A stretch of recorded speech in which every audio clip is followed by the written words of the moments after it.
You didn't miss the signs. You weren't blind. You saw it, but your heart begged you not to believe it. We tell ourselves we're confused, that we're unsure, that people are complicated. But in truth, people always show us who they are. It's just that we often don't want to see it. We romanticize red flags, turn silence into mystery, turn pain into depth, and we convince ourselves that we're just giving them grace. But what we're really doing is abandoning ourselves in the name of love. You didn't fall for them. You fell for the version they showed you.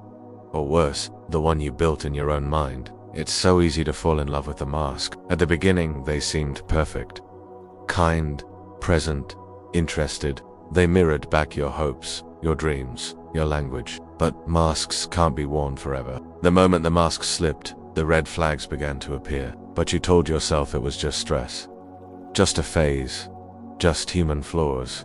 And still, you stayed. Because what you fell in love with wasn't the real them. It was the version you needed them to be. We like to pretend red flags are hidden, but they're usually loud, clear, and repeated. How they speak when angry, how they treat strangers, how they respond to your vulnerability, how they shut down real conversations. You noticed it all, but instead of running, you rationalized. Because your heart was invested in the illusion. Because walking away felt like failure. Because you didn't want to start over. So you stayed, even as parts of yourself began to die. Why do we stay? Why do we excuse the inexcusable? Because sometimes our deepest wounds make chaos feel like love. If you grew up believing that love must be earned, then someone's inconsistency will feel normal. If love was conditional, painful, unpredictable, you might think proving yourself is how relationships work. Your trauma bonded with theirs, and the hurt felt strangely familiar. You weren't crazy, you were hurt. But that's why it's time to stop calling pain passion and start calling it what it is. Unhealed patterns.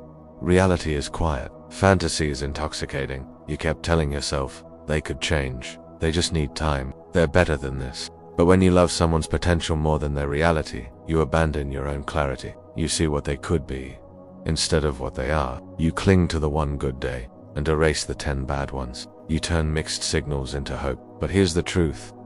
If someone truly values you, you won't have to decode their behavior.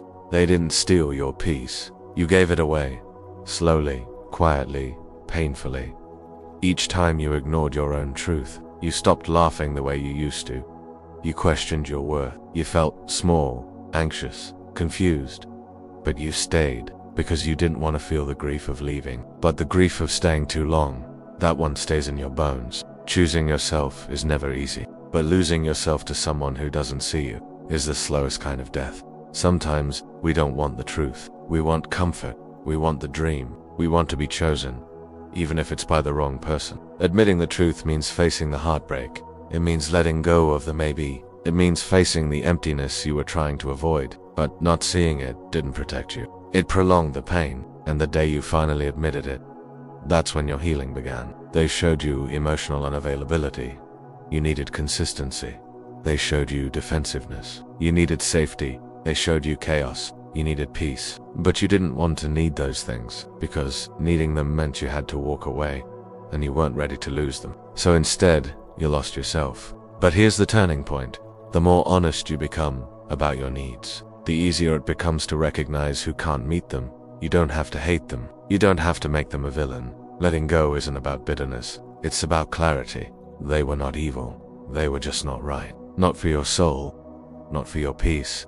Not for your future. Forgiveness doesn't mean reunion. It means releasing yourself from the weight of the past. It means saying, I loved you, but I love myself more now. It means finally choosing truth over fantasy. The day you walked away, your future self took a deep breath, because they knew. You finally saw it.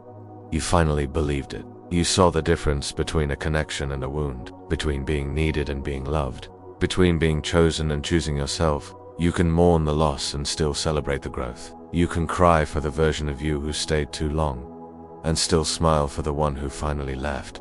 You are not broken. You are awakening. And now, you will never again unsee the truth. Thank you for watching. If this message resonated with you, press the thumbs up and share it with someone who needs to hear it. Your healing inspires others. And don't forget to subscribe for more videos on healing, clarity, and reclaiming your power.